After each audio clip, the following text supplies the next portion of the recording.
Hello, everybody, and welcome to another pricing Q&A. As usual, we're going to start with an outside question and continue on from there. So let's start with a hard one. How do I raise my fees on a tender? You don't.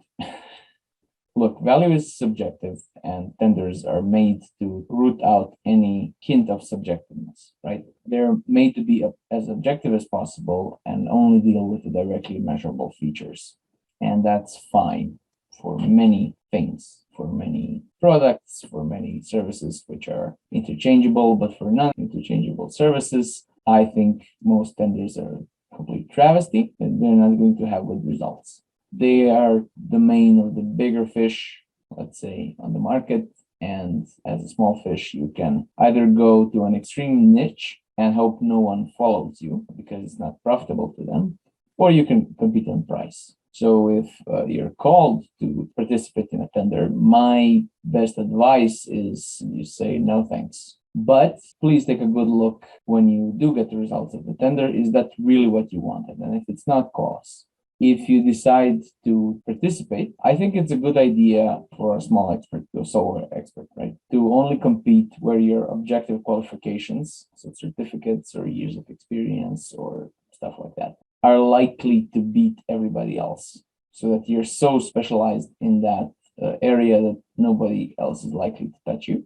Or, of course, compete on price if you like. But it's probably best to avoid tenders as your main revenue source if you want to avoid competing on price. That may not be the answer that most people want to hear, but I don't have a better one right now. That was depressing. Let's take another one. I have a good client, but they never want to talk to me unless I give them a discount. Can I ever stop giving them a discount? Well, probably not. Discounts are addictive, let's say. You can, however, raise your fees in a way that compensates for that. Now, you can do it directly, of course.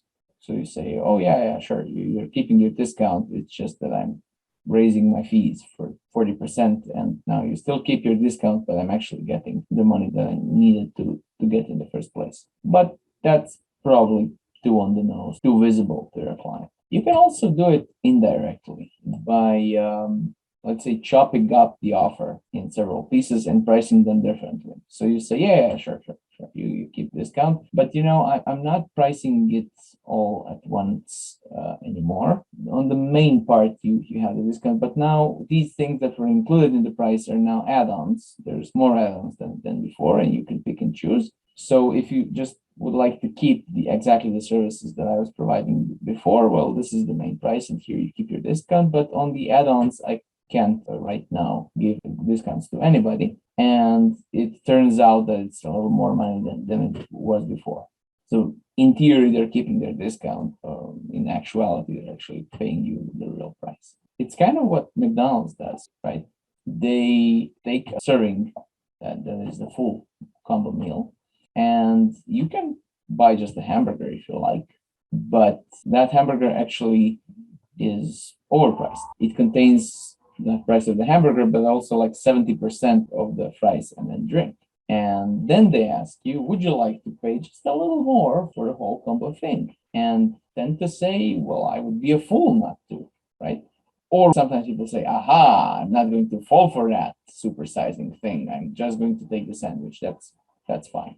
You paid for the sandwich and 70% of the price of fries and drink that you didn't even consume. So either way, they win. And this is sneaky and uses human psychology. In your case, it might be a smart thing to do.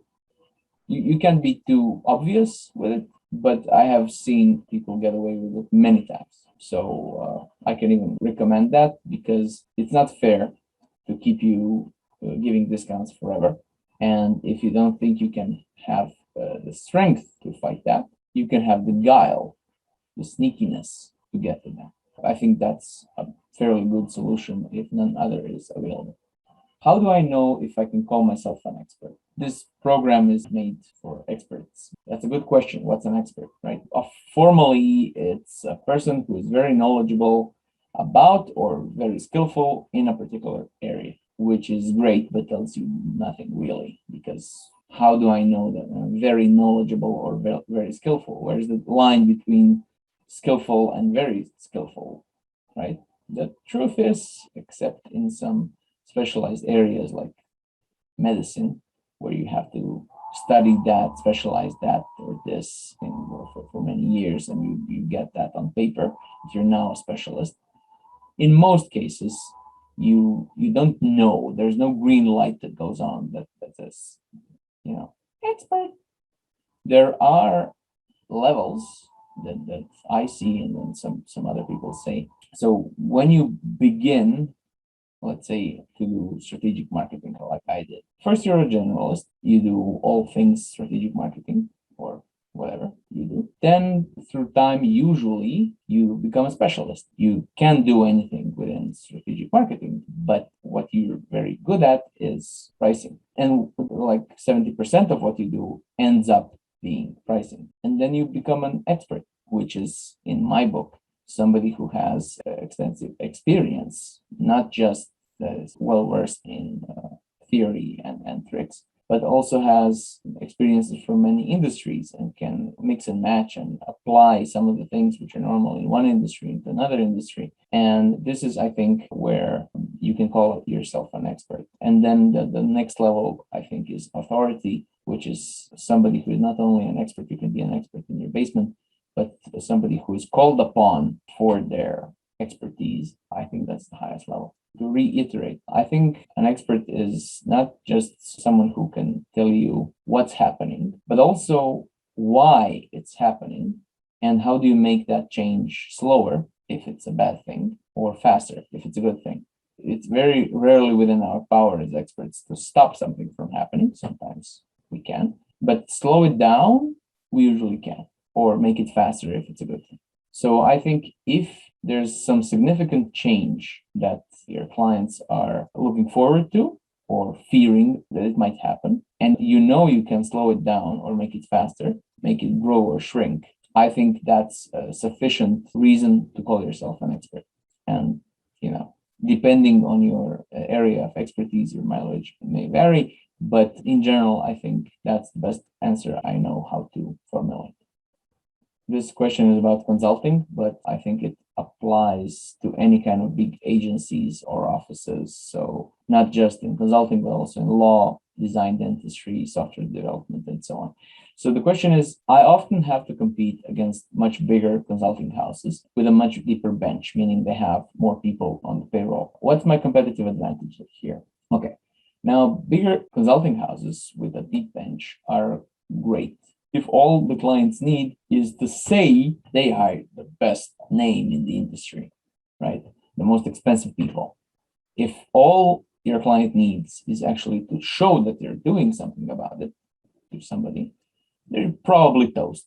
There's no competitive advantage in taking up somebody else who is not, a well-established name. But the weak spot of the big consulting houses is that most people who try them out before know that although they can spare senior people for negotiation or project setup, they regularly send junior people to do the actual work, armed with a sharp mind, a great diploma, and a mean checklist, but not much experience. They learn as they go. I would suggest talking to the client and seeing if there really is a problem, a serious problem, and what do they think the consequences will be if the problem is simply covered by a 40-page report but never actually resolved. If the problem turns out to be, in your client's mind, functionally cosmetic, you can't really beat the big guys. That's one of the reasons that they're so big in the first place. In these kinds of situations, which happen, they just win. But if the client expects the problem to be actually solved, if they need to actually solve the problem, you can guarantee something that they can't. And that's that they're going to work with an actual expert with deep cross-industry experience and not just see them on kickoff and then just hand it to juniors, because there are no juniors in your organization. It may be just you and a VA, right? So you can do that, and that's your competitive advantage. For a serious client with a serious problem, that may be the most decisive argument in your favor. Depending on industry, like I said, law, design, something else, there may be more. Like, for example, big houses usually don't have, real weirdos who are hard to work with, but they're brilliant. And small offices like you might have one, you might be one. And sometimes the situation calls for some really great outside thinking. And you can't expect that in big houses. So, yeah, depending on the severity of the problem, of the actual problem, and their will to solve it, you can be the best solution or you can be without any hope whatsoever. The more cosmetic it is, the bigger the competitive advantages of bigger firms are. My target market usually has no idea how much they suffer from a problem I solve. How do I educate them? I think I already answered something similar, but let's say this is more long term. Well, sneakily, imagine that you are a teacher that has to convey information that people think they will never actually need. So, a teacher in many situations. Unless you have so much authority over them that they're functionally your prisoners, you can't change their minds directly. So, what you have to do is entertain them. And within that entertainment, inform them on some immediately applicable rules they can try out. As long as you manage to keep their attention, you can slowly weave in some scenarios that seem familiar to them. And in time, they may start to recognize that some of the symptoms they experience are something you can help with. Now, don't expect quick results and don't expect them to care about the underlying problems. So don't expect them to care what's really going on because they're probably not going to do that. They are only after quick fixing symptoms.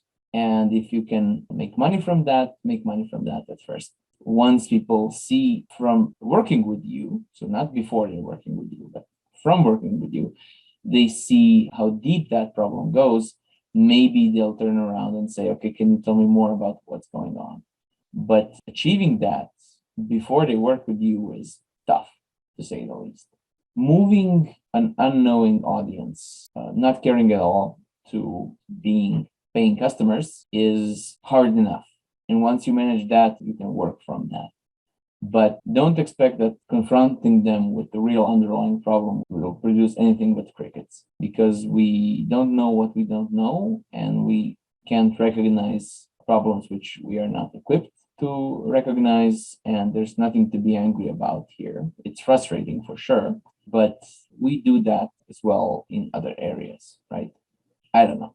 If you have no knowledge about medicine, you can frustrate many medicine experts by saying, look at this fool buying the same medicine, but under a fancy name for 4 times the price, right? And you probably did that 5 times a year because you trust the established name that you saw in a commercial more than some generic drug. And the fact that they have the exact same formula and have to have that exact same formula by law escapes you completely because you neither have the knowledge or the time to deal with that fact. You just, buy the throat medicine and go about your business. And you don't really care about $20 that you could have spent less on that because it would take you way more money than that to even know that there's a problem. So I know it's frustrating, but I don't think we can avoid that. We can just entertain them long enough to recognize some of the situations they're in and work from there.